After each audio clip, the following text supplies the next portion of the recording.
Welcome home to USA Global TV and Radio, a place where dreams take flight, with authentic storytelling, diverse perspectives and meaningful conversations, where global stories unite and bridges are built beyond all borders. Discover world-class education, entertainment, hope and inspiration. Together, we're building bridges worldwide. Subscribe to our channel, USA Global TV. Download our app, USA Global TV.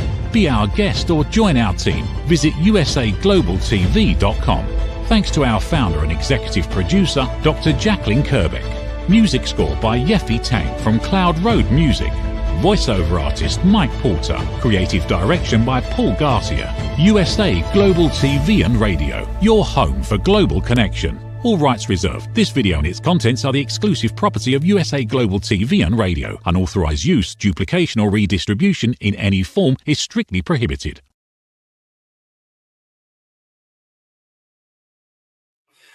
Red-olaughlin here on the Corner Bookstore on the USA Global TV and Radio Network. And today we have another international event. I'm here in the Houston, Texas area, and it's just a wonderful, balmy 80-something degrees outside. And our guest today is from Canada.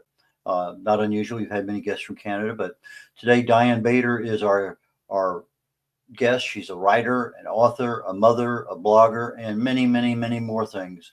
Not only did she take the time to write and publish her first book, and then her second, or third, or fourth, or fifth, and it goes on and on and on and on. So we're going to learn a little bit more about Diane today. Diane, please join me. Hi, Red. How are you? Exceptionally well, as always. Good. Well, I'm glad it's warm there because it's really cold here. So if you can send a little heat our way, we appreciate it. Years ago, my mentor would always say, excellent, as always. And it took me about 30 days to adopt that. Prior to that, somebody said, how are you? I said, oh, somewhat reasonable. And that was my standard answer 10 years ago. But I noticed that when I start saying things like that, it actually changes my brain. I can actually feel a physical change in my body. And those couple, 3 or 4 days a year, I really don't feel well. Somebody asked me, like you did, Diane, how are you? And I say, excellent. And I don't even think, I just wrote. And no, I can feel something. I remember the first time it happened. Okay, let me see what happens next. And the next time I did that, I wasn't feeling well. And I said, excellent as always. And I was amazed at how much our brains can control the rest of everything, even when we don't even think about it. And absolutely. But let's get into you. We want to make you the star of the show today. So why don't you give us a little early history of Diane, and then we're going to get right into your writing and to your author career, so people have a little bit of knowledge of who you are and where you came from. Absolutely. Yeah, I just outside of Calgary, Canada. Right now it's very, very cold, but sun's shining, so there's promise.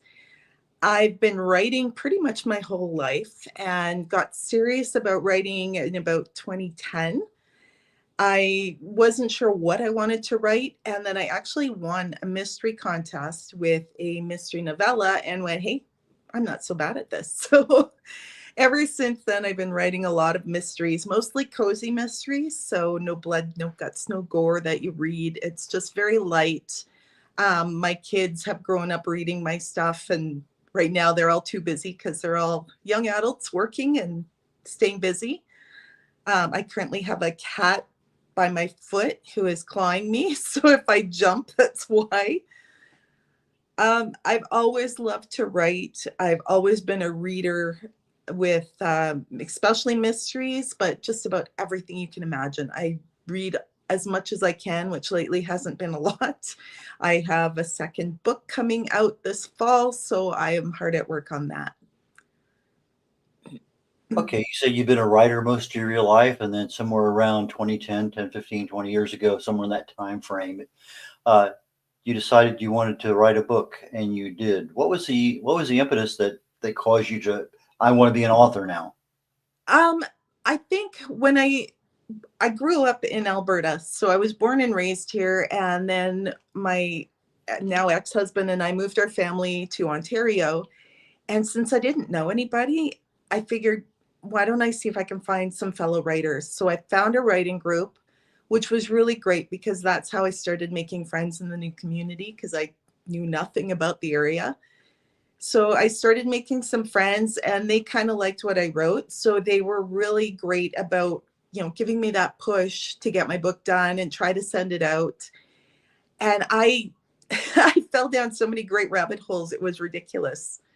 I ended up completely getting an agent by fluke, believe it or not. I had asked a friend of mine in the States to read my book and give me some pointers because she was really great. She was an English teacher and really great at editing and things. So she read it over and said, once you finish this, send it to my friend Dawn. Well, I discovered her friend Dawn was an agent and Dawn signed me on the spot.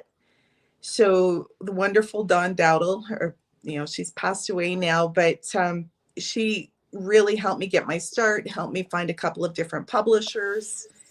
And last January, I kind of went on my own and set up my own publishing company to relaunch all of my books, recover them. And I've been just having a blast with it. I did not know I loved making covers. Well, why don't we go down that rabbit hole for a Mhm. moment or two? Okay, you got your original covers done from someplace, Yeah. and now you're relaunching. What is a reason for changing the font, the color, the style, the cover text, whatever? What are you really looking at now? The books have been out for a while, and we can show Yeah. some of those here on your website in a moment or two. But what are you changing on the cover to make it more distinctively you? Just kind of changing. I mean, most of them are mysteries. Most of them kind of have a mystery look or feel, but they just felt, I don't know, they weren't me. And I think I just like something that's bright and eye-catching. Uh, my Glitter Bay Mystery series is one of them where they were all kind of blues and, they were great covers and I loved the gowns on them. But I went for something more of a fashion designer kind of feel because the stories all take place in a vintage clothing store. But a couple of the characters are dabbling with fashion design, and that does come in later in the series about them starting some newer fashions. But it was just so much fun to just play with these covers and try to see something different and something brighter, something more eye-catching. And my Written in Stone was actually my very first cover I designed. And I was kind of nervous about it, but I put the book out. I actually entered it in a word contest, and I won a bronze medal for my cover. And I was just floored. That was just like confirmation that I'm like, okay, I can do this. So that made me feel great. And that's the one. The second book is coming out. It will be called Diamond on the Rocks. And I do have the cover designed because I did them all at the same time. And I'm really excited for this book because the first one has won awards already and the second one is going to be just as much fun. What software are you using to design your covers? A little bit of everything. Mostly I use Canva. I love some of the stuff there, but I also get things from Deposit Photos and what's the other one? RTF 123, I think it's called. And just for some of the images that I can't get on Canva, but they have all kinds of different fonts and that sort of thing. So I'm having fun messing around. Now, one of the things I was told a long time ago when I published my first book that just creating a book on Word and using Word fonts is not the way to do a book cover because when you shrink it down to the size of a stamp, you can't read anything. No, exactly. So you have to get you have to get the right kind of fonts for a book cover. So somebody who's listening, well, I can do that on Canva, but you have to really know what you're doing. It's more than just putting text on a picture and saying, that's my cover. Yeah. So is there a particular font genre that you prefer using on your book covers? Not really. Like I say, I just kind of play around and see what works. And so far, everything's been really good. No, knock on wood, but so far I've been happy with the covers I've come up with. And I try to keep the look consistent in the series because I do have several series. The Glitter Bay Mysteries, they all have a similar look. Even though they have very different covers, they have the same look. So they all have like a fashion designer sketch along with a piece of jewelry, which sounds kind of cheesy maybe, but they do give exactly the feel that I want, because a lot of those pieces are either involved in the story somehow, or they're things that could end up in a fashion design house or in a vintage store, which both are things that come in play in the books. Okay, you had mentioned on backstage that one of the things that that you as an author was the need to actually get it done.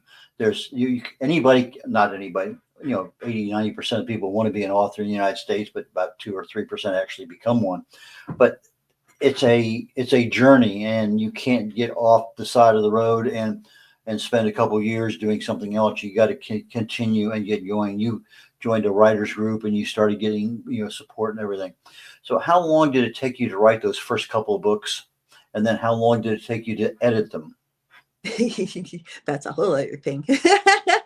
I think the first few books are always take a little bit longer, just because you're still learning how you write, what your process is, what you want to write. First of all, I just love mysteries. So when I discovered that I'm actually not bad at them, I started writing these great mysteries, and I have a series that right now is on the back burner. It was my original first series. When I left my publisher, we took that down, and I will get back to doing the edits and relaunching all of those. But right now, some of the more recent ones that I have been much more popular. So I'm going with that, and we'll get those up first. And that's the Glitter Bay series, and now the AJ Cadell series. So it's hard, and I know it's hard. Being part of this writing group and meeting other authors, it's hard to sit and write for most people. I'm not most people. I'm one of those people that things come to me, and I have a whole shelf full of little folders and binders and stuff that have notes in them for future books, future series, that's just how my brain works. Not everybody's brain works like mine, because mine's just a little out there some days. So it took you a while to write the book, but then you said it was a different story to get it edited. So tell me about your editing journey. Yeah, when I first started, I didn't know very many people in the writing community.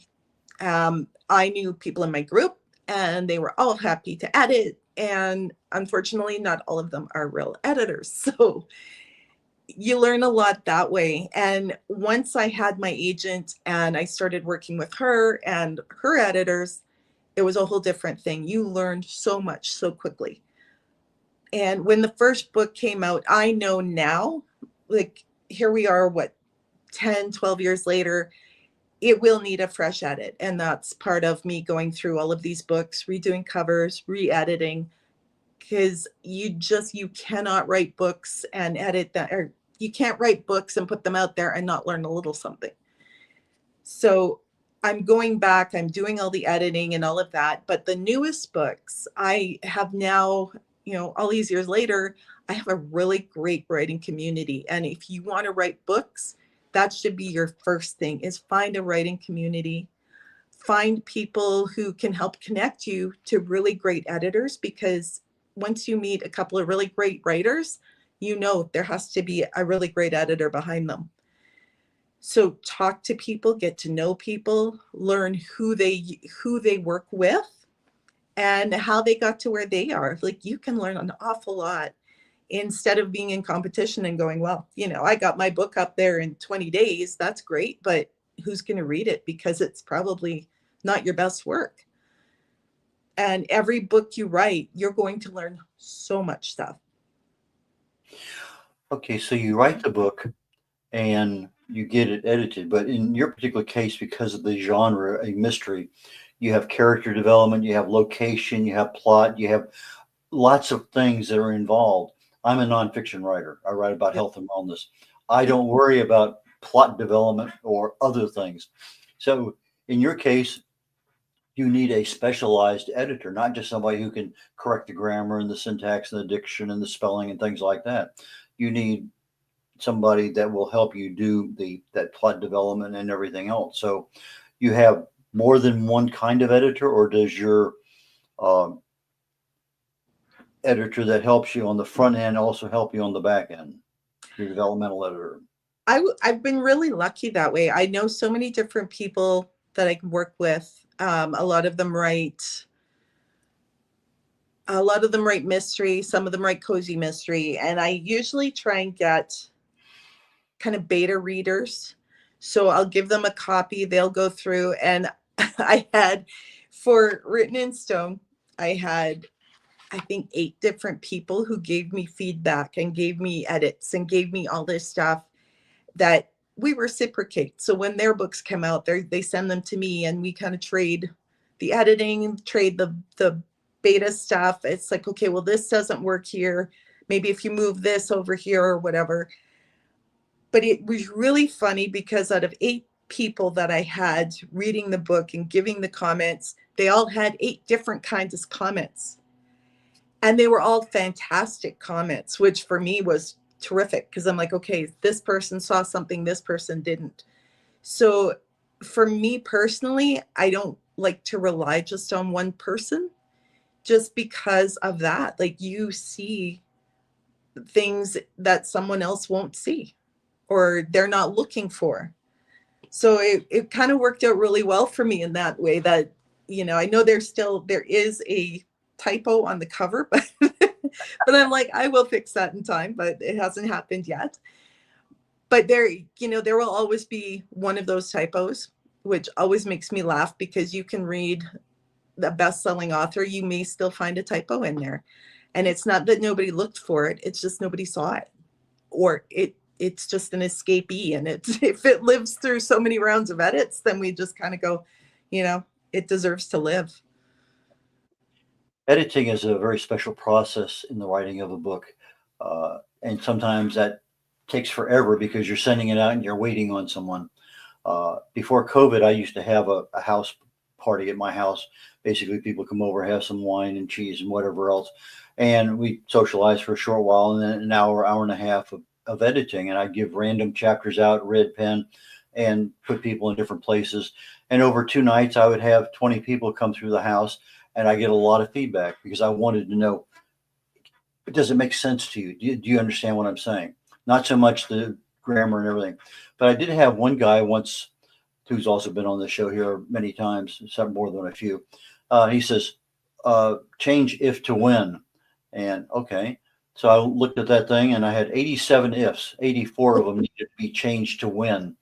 Because if this happens, you do this. But when this happens, you do this. Different context in the brain. And so as you say, some people they see things you never see.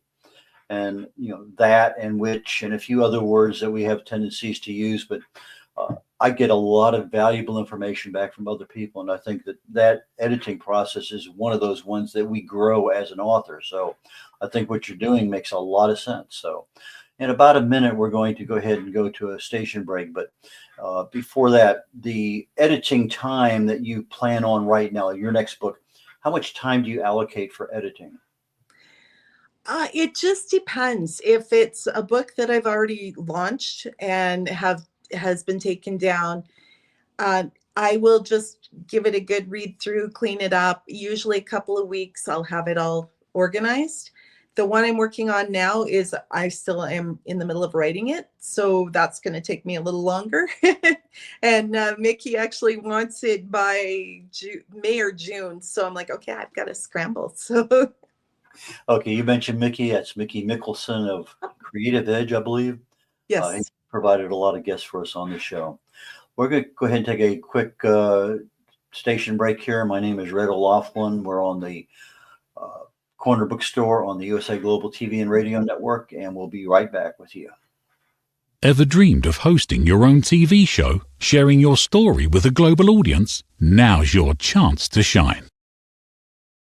At USA Global TV and Radio, we make it easy for you to create, host, and broadcast your very own TV show. Whether you're a storyteller, entrepreneur, or industry expert, we help you bring your vision to life. With our exclusive interview, live streaming, and podcasting training, you'll gain the skills and confidence to captivate your audience. Our global platform ensures your voice is heard worldwide. Join our community of creators who are already making an impact, one show at a time. Step into the spotlight. Host your own TV show on USA Global TV and Radio. Book your discovery call today at usaglobaltv.com.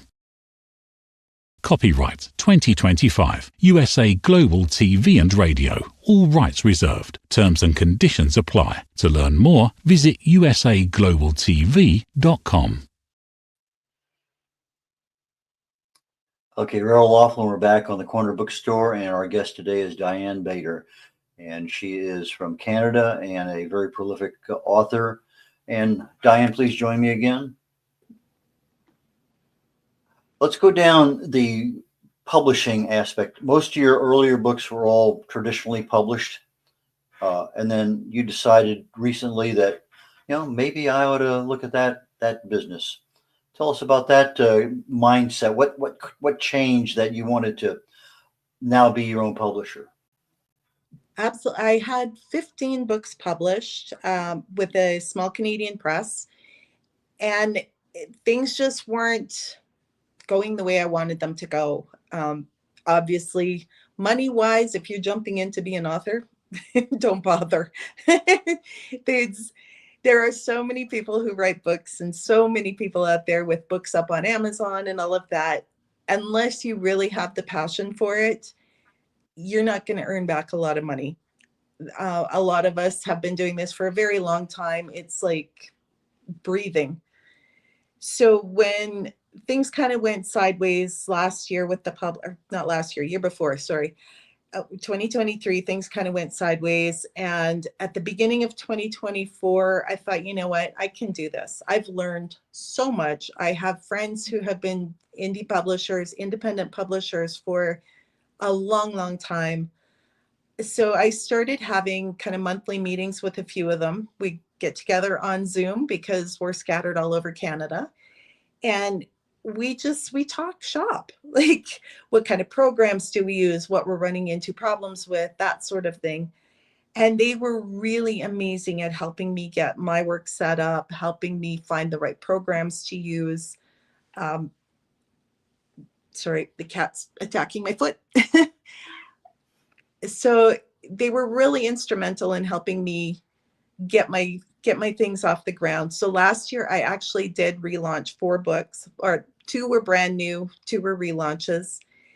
And it just helped my confidence with what I wanted to do, where I was going. As I said, my first book, The Written in Stone, that was the very first one I put out as an indie author, was received wonderfully. And I can't say it's made a ton of money, but it was a really great incentive to keep going, just because I had so many great reviews and so many great things going on around it that I just want to keep going with the series for sure.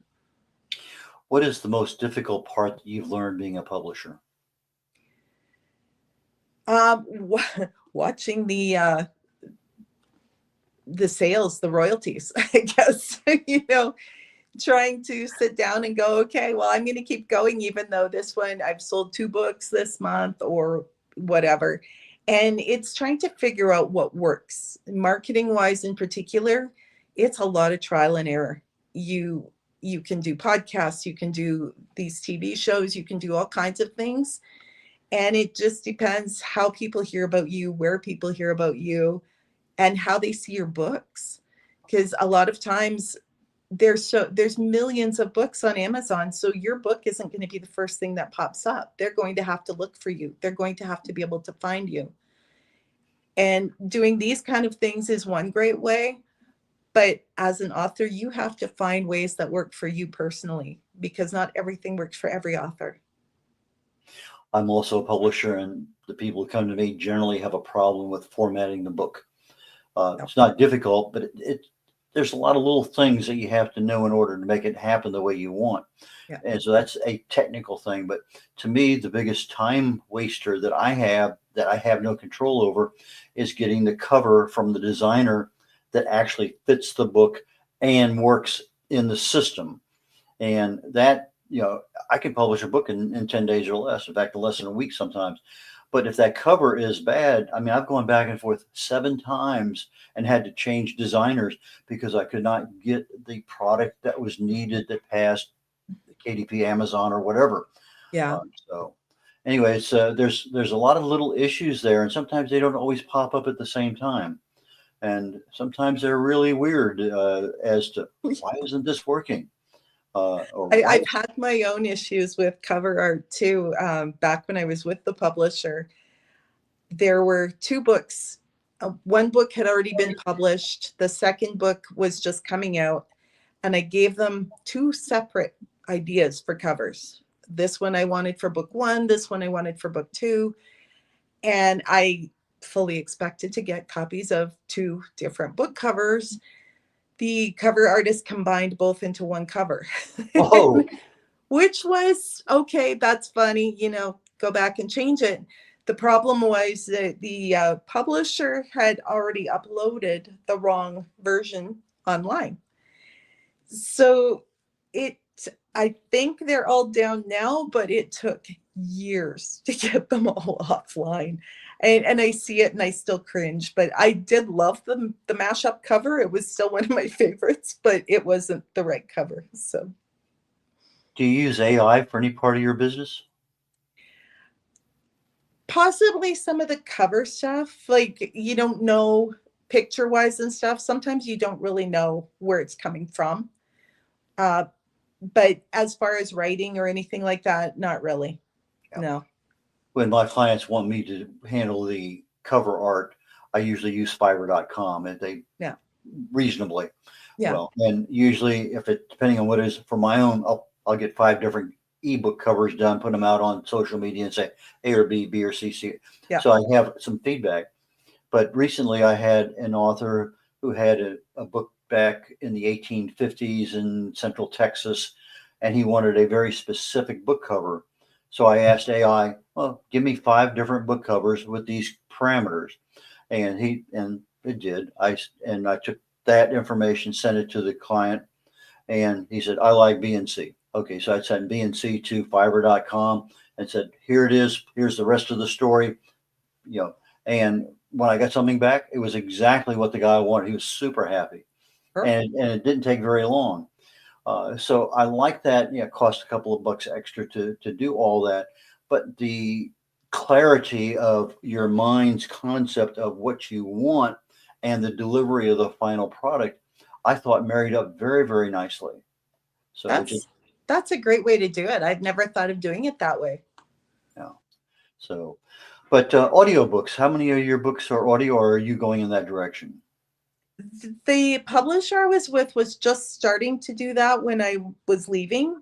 So this past year, I really haven't delved into that. And just because there's been so much I've had to learn over the past year, I am looking towards that. And I've been doing some learning and I'm kind of figuring out what I need to do and how much I need to spend and all of that. I know there are ways to do them on the cheap, but is that what I want to do? I haven't quite decided yet. An offset, I should have asked you earlier, but most of us as authors read, and we read a lot. And you said you haven't been reading as much lately, but do you read other cozy mysteries or other kinds of things that may or may not give you some thought processes? Well, if I change that, I can use that in my book. Is that the kind of stuff you read, or do you have something else you just zone out on just to kind of relax? I read a lot of everything, really. Like, as I said, I have a lot of friends who write a lot of other books that I've been to. Last year in particular, I went to a couple different conferences. So I come home with, way too many books. So I have this big stack of things to read. But I love to read, especially indie authors. A lot of them are people who they've been trying for years to get traditionally published. Some of them have really polished, they're really great books, they just can't get a foot in the door.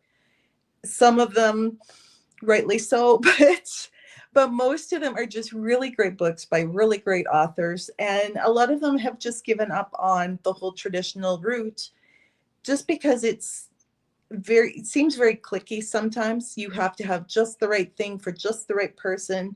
This way you can put out the book that you love, that your friends love, and hopefully you'll find an audience base out in the world that will love your books as well and fall in love with your characters.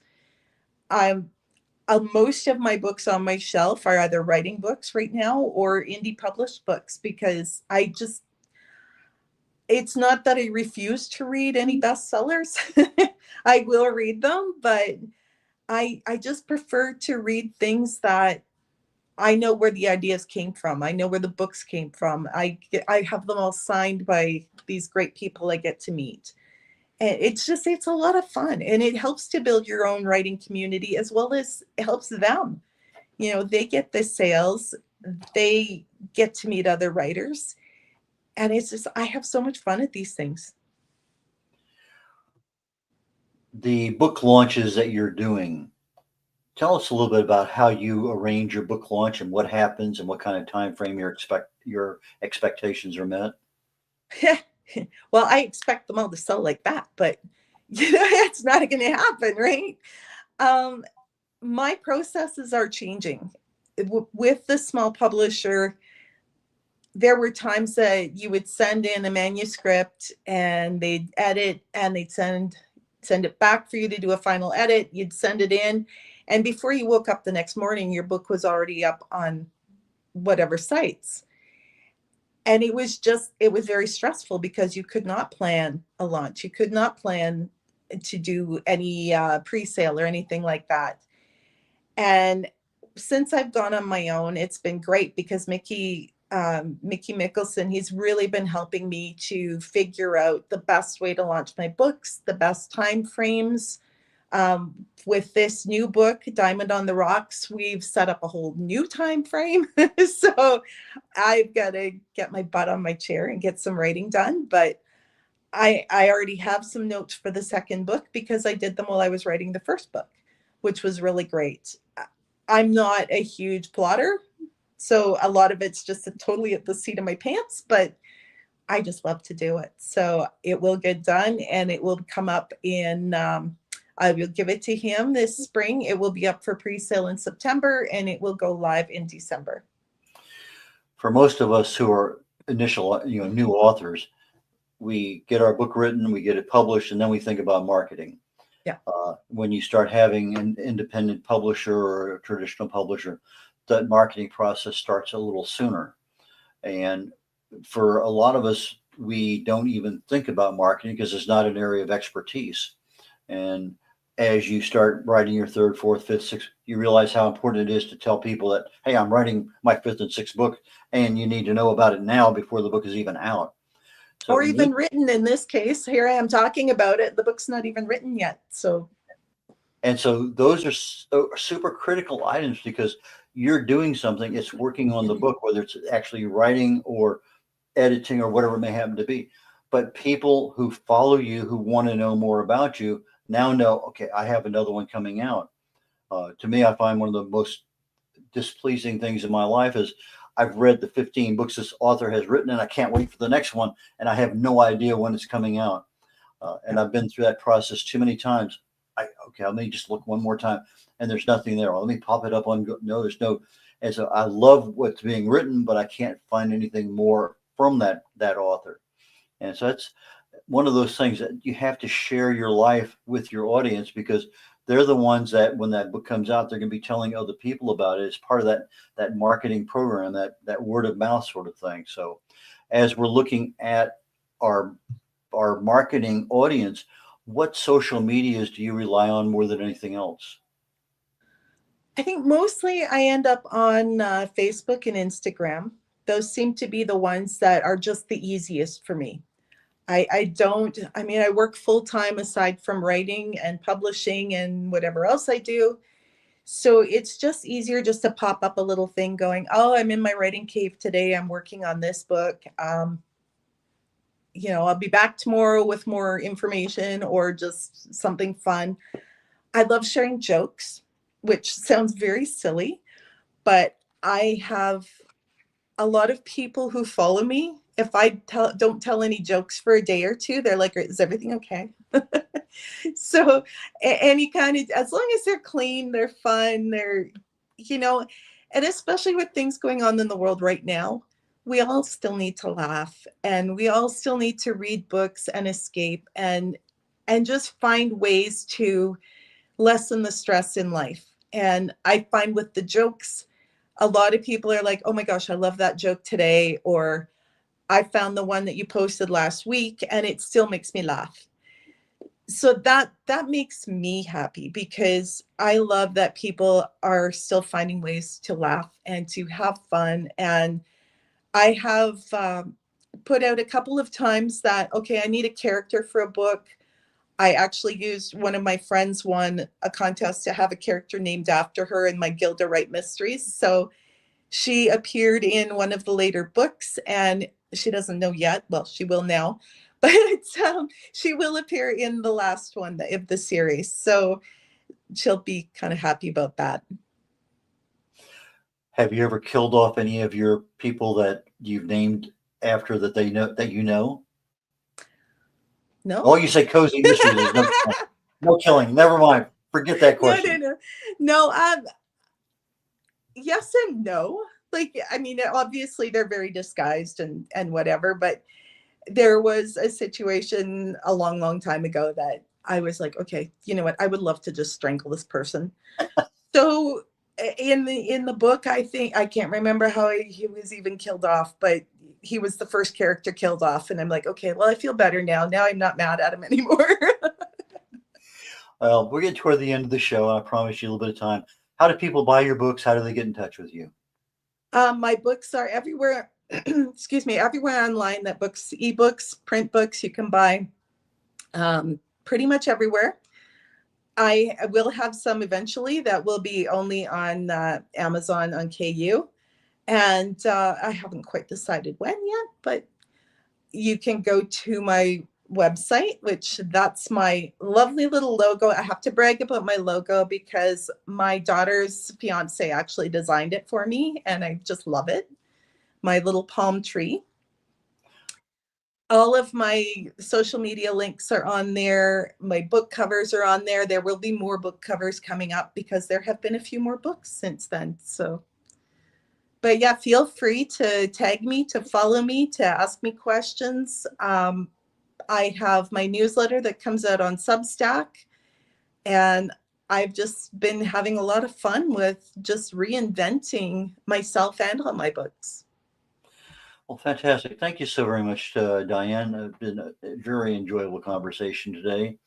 And you're always welcome back. That's one of the things we do allow here on USA Global TV and Radio Network. So with that being said, I am going to go ahead and start closing the show out. And I wish you some warmer weather up there in the Canadian area. So red-olaughlin here in just about 21 minutes. Our next show called The Wise Ones will begin. And my guest today is Gil Stolzenberg. He's a very dear friend of mine. He's been on the show before. I could spend 20 minutes just reading his bio because he is just an amazing person, just a life full of so many things you can't believe. But anyway, he's also what I consider to be a networker's networker. And we're going to talk a little bit about networking today, which is a major portion of any business, whether you're an author or a business owner or whatever. So with that being concluded for today's show on the Corner Bookstore, I look forward to you joining us next week on the USA Global TV and Radio Network for this show, The Corner Bookstore, The Wise Ones, or my own show called Talking Heads. And catch you all next week. Take care. Bye, y'all. In a world full of noise, misunderstandings, and interruptions, master the art of listening with Dr. Jacqueline Kerbeck.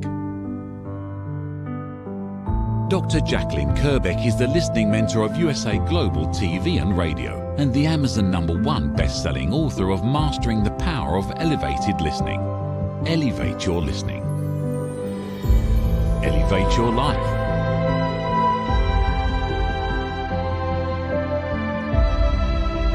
Join a global learning experience in person or via Zoom. Reserve your spot today. usaglobaltv.com/book-your-session or drjacqueline.thinkific.com. Join Dr. Kerbeck's listening courses or hire her to unlock deeper connections and authentic conversations.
Have you ever felt unheard? Like your words float into a void, leaving you invisible and disconnected? How about feeling judged, when assumptions overshadow your truth, leaving you misunderstood and defensive? And then there's that moment when someone offers solutions you never asked for, dismissing your feelings and leaving you more frustrated than before. It doesn't have to be this way. Dr. Jacqueline Kerbeck, the listening mentor, understands. She's here to help you reclaim your voice, build stronger connections, and create meaningful conversations that inspire understanding and mutual respect. Through her groundbreaking books, online and in-person courses, and interactive workshops, you'll learn how to navigate life's most challenging interactions. Discover the power of elevated listening and transform how you communicate. Master setting boundaries and asking permission to protect your peace. Learn to recognize and release judgment, fostering empathy and true connection. Dr. Kerbeck also offers personalized coaching, one-on-one or group sessions designed to fit your unique needs. Whether in person or virtually on StreamYard, her guidance will empower you to thrive. You don't have to struggle alone. The path to deeper connections and better relationships start here. Visit drjacqueline.com or usaglobaltv.com. Join a global community of empowered listeners and transform your life, one meaningful conversation at a time. Dr. Jacqueline Kerbeck is the listening mentor. Start your journey today. Thank you, viewers and listeners of USA Global TV and Radio, for joining us today. We're honored to have your time and attention as part of our global community. At USA Global TV and Radio, we believe in the power of authentic conversations, meaningful connections, and creating a world of possibilities together. Want to be part of something bigger? Join our team of elevated listeners at usaglobaltv.com, a space where your voice matters and your ability to listen transforms relationships. Stay connected with us across all our platforms for thought-provoking discussions, expert insights, and empowering stories. Subscribe to our channels at youtube.com/c/usaglobaltv. Follow us on social media and explore the endless opportunities we're creating for growth, learning, and inspiration. Together, we're not just broadcasting, we're building bridges and changing lives one conversation at a time. For inquiries, contact us at info@usaglobaltv.com. Music by Johnny Dies. Produced by Executive Producer and Director Dr. Jacqueline Kerbeck. Voiceover by Mike Porter. Creative direction by Paul Garcia.